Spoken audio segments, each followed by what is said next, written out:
أعوذ بالله من الشيطان الرجيم.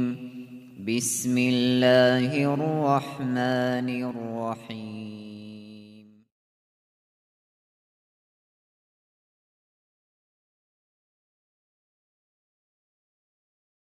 بالعالمين هو ولي المتقين وناصر المظلومين وولي الصالحين المؤمنين، وأشهد أن لا إله إلا الله وحده لا شريك له بيده الخير وهو على كل شيء قدير، وأشهد أن سيدنا محمدًا عبد الله ورسوله أرسله الله بالهدى ودين الحق هاديا ومبشرا ونذيرا. اللهم صل وسلم وبارك على سيدنا محمد وعلى آله وصحبه أجمعين، وأحينا اللهم على سنته وأمتنا على ملته. Praise be to Allah, the Creator of mankind. He created us. He gave us the virtue of intellect to read, to understand, to act and react. Peace and blessings on our beloved Rasul Muhammad sallallahu alayhi wa sallam, as he directed us to the ways of salvation, to handle our earthly life and be mindful of what to say and what to do. أما بعد فإن أصدق الحديث كتاب الله تعالى، وخير الهدي هدي محمد صلى الله عليه وسلم، وشر الأمور محدثاتها، وكل محدثة بدعة، وكل بدعة ضلالة، وكل ضلالة في النار. بسم الله الرحمن الرحيم. يا أيها الذين آمنوا اتقوا الله حق تقاته ولا تموتن إلا وأنتم مسلمون. يا أيها الذين آمنوا اتقوا الله وقولوا قولا سديدا يصلح لكم أعمالكم ويغفر لكم ذنوبكم، ومن يطع الله ورسوله فقد فاز فوزا عظيما. Dear beloved Muslims, today is the second day of a new year. Though for us Muslims we have the Islamic year, but we can put the two together, and we can be always mindful of our relationships with ourselves and with others. I choose an ayah from the Quran.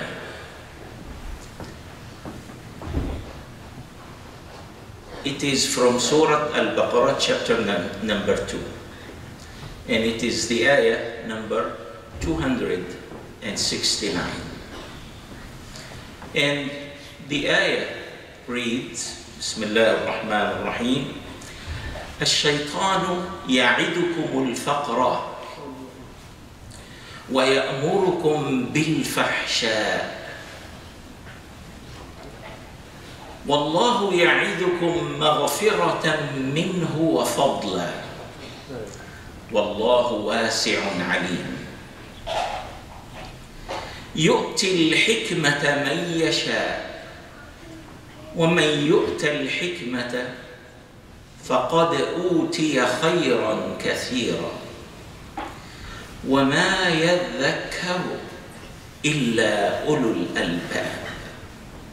So these are two ayat, 269, 268 and 269. And two serious statements at the beginning of the first ayah. And the suggestion here is that the shaitan, as Rasul sallallahu alayhi wa sallam explained to us, that yajri majra dam, he runs with our blood. So it means we are surrounded. And what the shaitan do is he's not going to give you the best advice. The shaitan is going to give you the worst bad advice for you and me. So it says here that the shaitan gives a promise. Look at this word, the promise. And for us, promise means something good, but it is not. The promise is in two areas. Is one area that if you do not do certain things, then the promise will be that you will become poor without money, moneyless, if you don't do certain things. And certain things like what? That's the second one. He will motivate you to do al-fahsha, the bad things. And wallahi, if you concentrate on the life of people yesterday, I know it's a new year, it's not necessary that all people are involved in bad things. There are people who receive this year with goodness, but there are people who follow just the suggestions of the shaitan, al-fahsha. And it is enough if you concentrate on the news the next day, that's today, and see what, or yesterday, and you can see what happened after 2 or 3 a.m. and see the misery that some people get involved with. And I'm aware of people who went to certain places to be the first comers. And they went early morning to wait till the end of the night to witness something. But one thing strikes me most that in the night a Florida man killed his mother. That's the New Year Eve. He killed his mother and he chopped her head. And you need not to be concerned, he was not a Muslim. But these are things that you can read it in this ayah here. And let's see what Allah promised. Allah promised maghfirah, forgiveness, and grace, richness. And the richness, you need not to interpret it as richness of pocket. It's richness of mind. And the connection with that is Allah will provide wisdom to us, provided that we follow His path. We will achieve wisdom to deal with the affairs of life. I remember 20 years ago, I used to ask people, you know, that's what they say, New Year or Christmas. Some people use wish, New Year, wish. So I used to ask them, what is your wish? And most of the answers would come that they need some money. That was 20 years ago. 5 years ago, I remain asking the same questions to different people. And I see the majority shift from money into peace of mind. Say, subhanallah, the difference between money and now they give up money, they want peace of mind. And what is peace of mind? We call it spirituality. And why money before, peace of mind now? And remember, most of those I asked were non-Muslims. And why money before, now no money? No, not asking for money. This is a hadith of Rasul sallallahu alayhi wa sallam. May I ask you to please come forward? There are more people expected or start to arrive. So Rasul sallallahu alayhi wa sallam says, لو كان لابن آدم, if Ibn Adam, the human, own واديان من ذهب, owns a 2 valley of gold, لابتغى ثالثا, and this person would wish for a third. ولا يملأ عين ابن آدم إلا التراب. Nothing can satisfy the desires of your eyes except mud. That's death. Now, this is a hadith that Rasul sallallahu alayhi wa sallam mentioned. And we need to translate that into something practical to help us understand this. From money into peace of mind. Many people around us today, they wish peace of mind, health, 2 things. And let's see this incident here. This is an incident that happened during the life of Rasul sallallahu alayhi wa sallam. And according to the narrator of this hadith, Rasul sallallahu alayhi wa sallam was sitting with his Sahaba, and then he said, يطلع عليكم الآن أو يطلع عليكم الآن رجل من أهل الجنة. He said a person from Ahl al-Jannah is gonna enter the masjid now. And then soon after that, a man entered the masjid. They looked at him. They thought like someone VIP or something. They found him like normal person. He's Ansari, from the people of Ansar, even not known among the Sahaba. You know, maybe the Sahaba thought one of those influential, important Sahaba, but he turned to be a regular person. So nobody paid attention. So maybe coincidence. Second day, he said the same thing. Rasul sallallahu alaihi wasallam said the same thing, and soon after that, the same person entered the masjid. And the people started to look at this person more. They want to know what's going on. They let it go. The third day, he said the same sentence. And soon after that, the same person entered the masjid. So, Abdullah ibn Amr ibn al-As, this is one of the Sahabi also, was so curious. And it could be jealous also. What's going on here?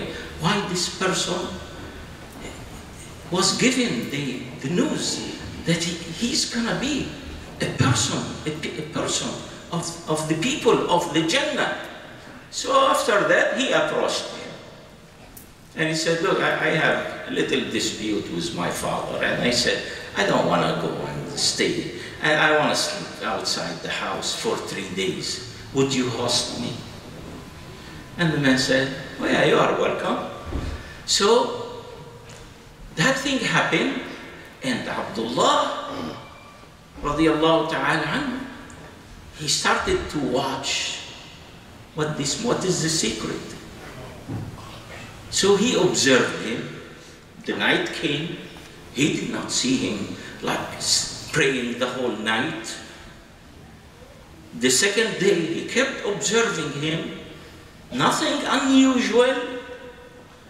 And all what he says, that he noticed that this man, when he moves in his bed, he say, Alhamdulillah, he mentioned some praise of Allah, which is all, we all do it.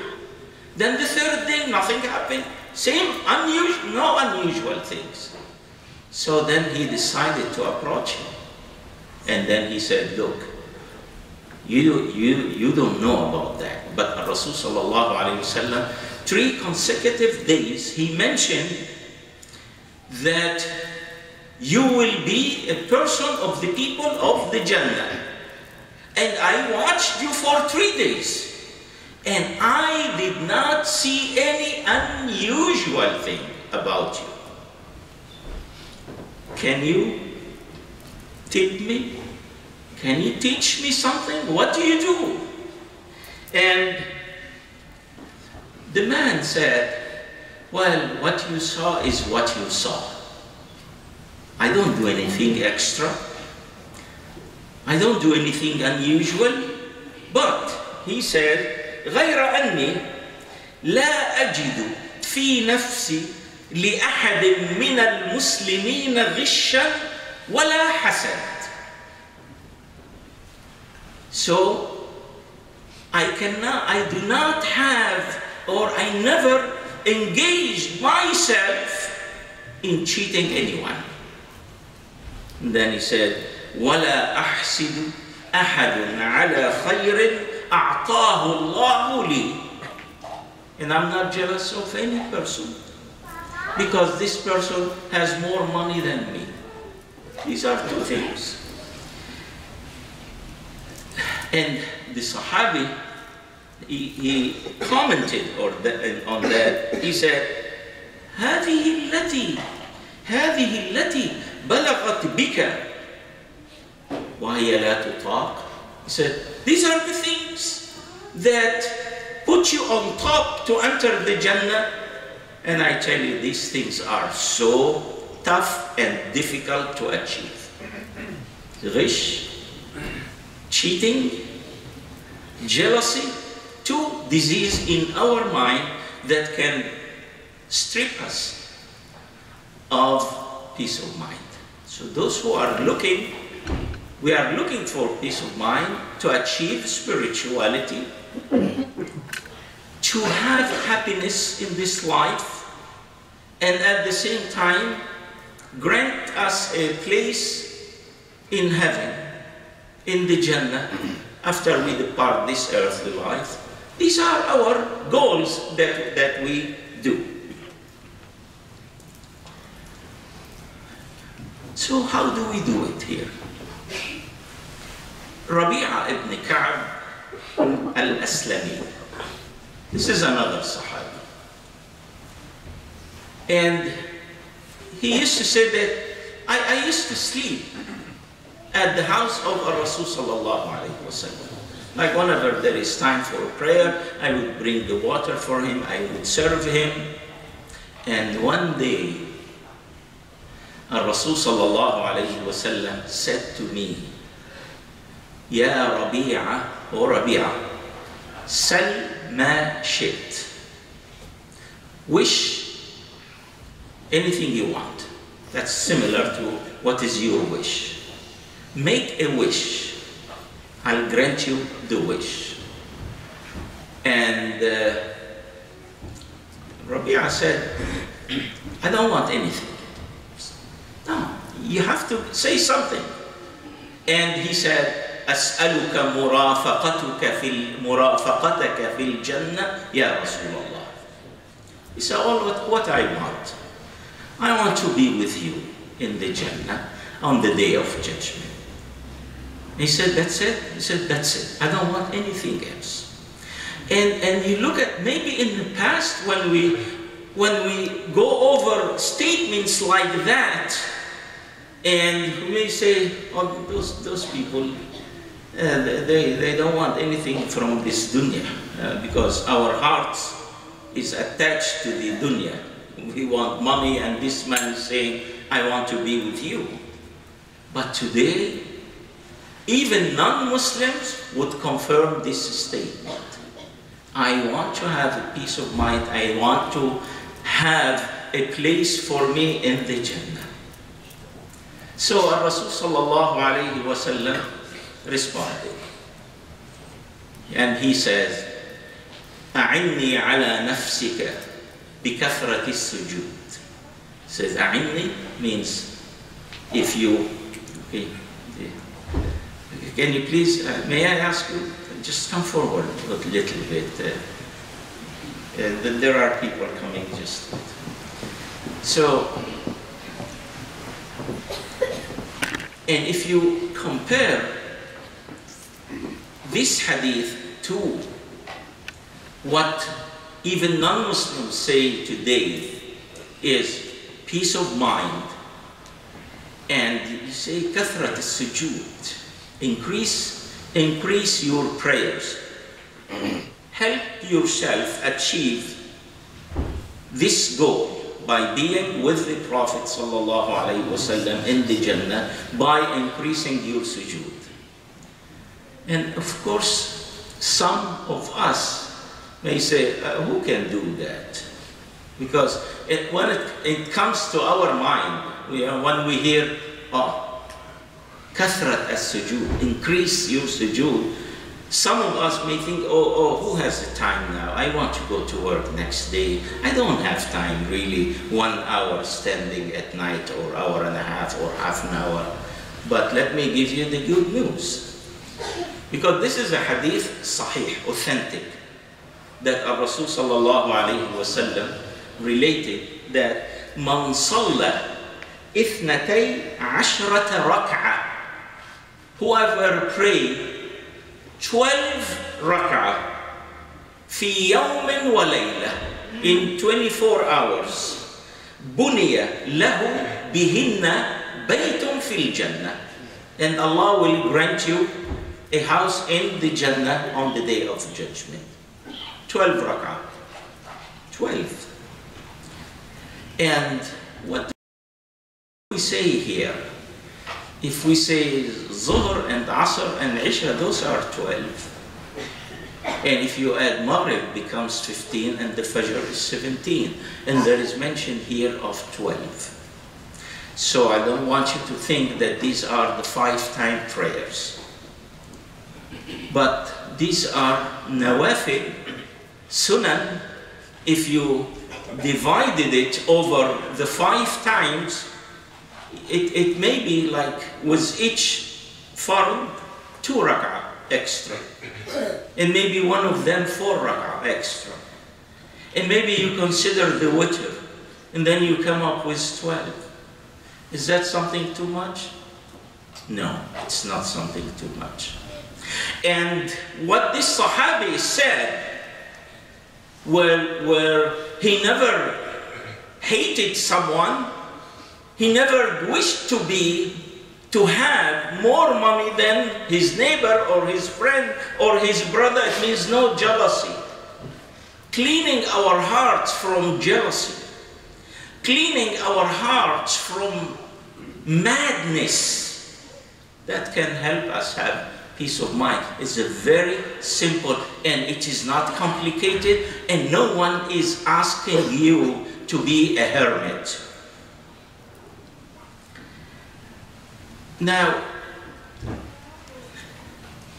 I read something about Al-Ghazali, rahimahullah. Al-Ghazali, he divided the different powers in our mind, that these powers can create peace of mind for us. And he did what we can call it توازن قوى النفس أو فكرة الاعتدال بين قوى النفس. So he related three powers that govern our life. First, you have القوة الغضبية. This is the power of anger. You know, Allah subhanahu wa ta'ala equipped us with certain powers. القوة الغضبية.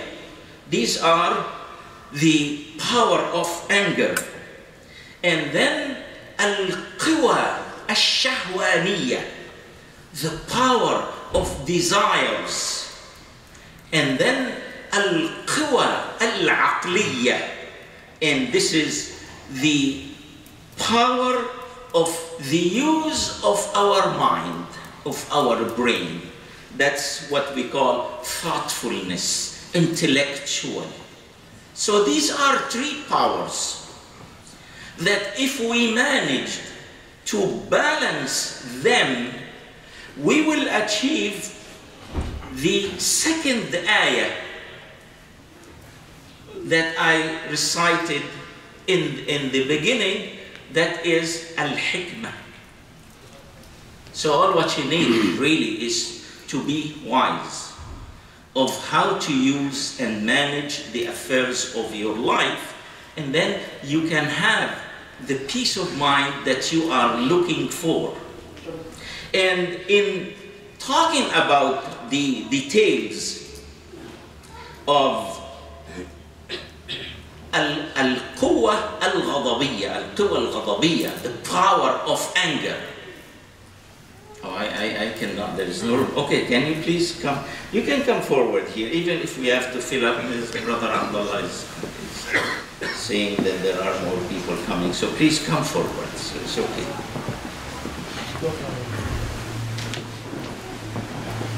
So the power of anger here is we need to balance it. You know, remember that Rasul sallallahu alayhi wa sallam, he related to a Sahabi, a companion, then he says to him, لا تغضب ولك الجنة. Do not be angry and I grant you the Jannah. It means abuse the anger. And if we abuse the power of anger, we are going to the extreme and we lose control. And this is where we hear from day to day about, like in Alberta, someone killed 8 people, killed himself. What is that? This person is unable to control the power of anger. If you control the power of anger, you will be called courageous, because suppressing anger leads to cowardness. The person will become coward. Balancing anger, the person will be courageous. And when we talk about the power of desire, the power of desire also, Allah subhanahu wa ta'ala put it in us. Some people abuse it and they follow the temptation of the shaitan and they do things un-Islamic and unhuman, and there are people who moderate this power of desire.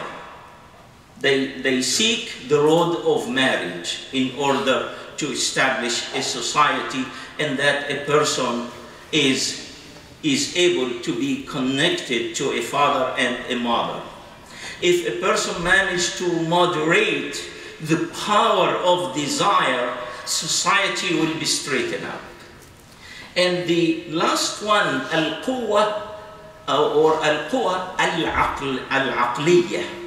This is the mind, the power of using your mind. And if you use your mind in inventing evil things that can be harmful to the society, like those people who massacred innocent children in Peshawar. Those people, they think they employed their mind in something that is helpful for them, or they call it revenge, and I feel sorry that some people sympathize with them. This is completely out of mind. This is completely a terrorist act by targeting innocent children, that even Rasul sallallahu alayhi wa sallam in the battlefield told the Muslims, avoid killing children even in the battlefield. And other examples that we can see the madness of what's going on by the ruler of Syria and the over 250,000 people who were killed. It's a madness. That's the abuse of mind.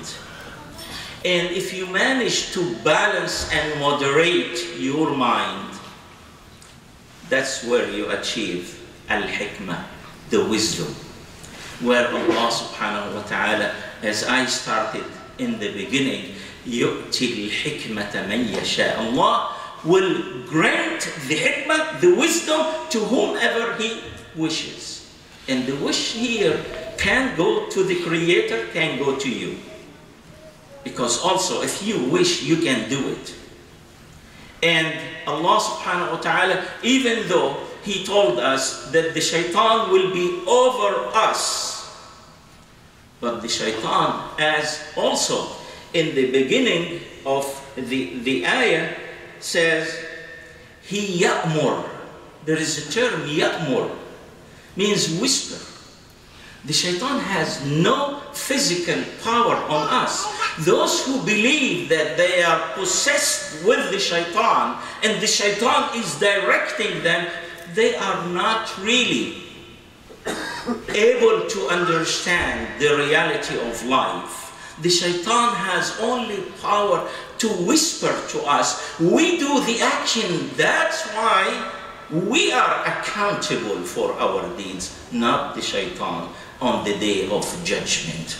And وَمَنْ يُؤْتَ الْحِكْمَةِ, whoever is granted the hikmah, the wisdom of how to deal with the affairs of life, فَقَدْ أُوتِيَ خَيْرًا كَثِيرًا. That's the best thing that we can get. May Allah subhanahu wa ta'ala guide us all to His sirat al-mustaqim. أقول قولي هذا وأستغفر الله العظيم.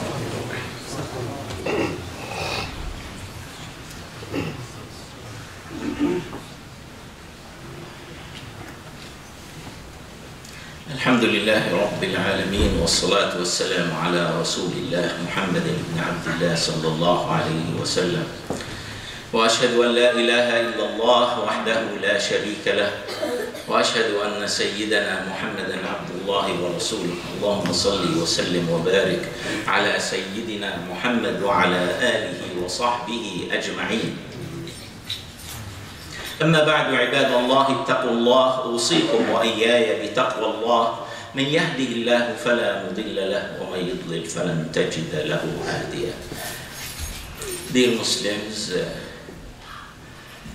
it's an opportunity that we get together today, and that Allah bless you with a day off, that you come and you attend the Friday. Try to take advantage of this day to make it more productive for other days. I know that some of you are unable really to come for Jummah, but there are people who are able, they just to do little extra efforts.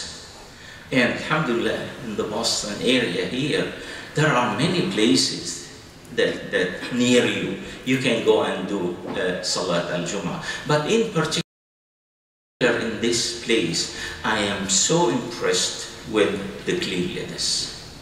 And sometimes when I go to masjid, I enter the bathroom just to see how the situation is, because this can reflect the outside. It's so clean. This is a place is so clean, and it's not that Allah made it so clean. Allah made us so clean so that we can clean. It means there are people who are taking good care of this place. And those who park their car here, they can see a person, may Allah bless him, standing, maybe taking $5 from you.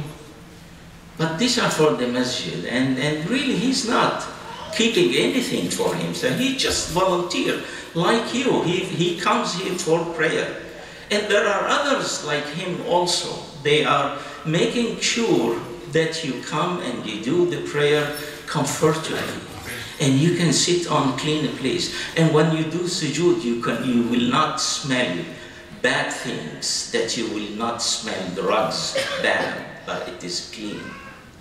It means here, each one of us is responsible to contribute to the success of this masjid.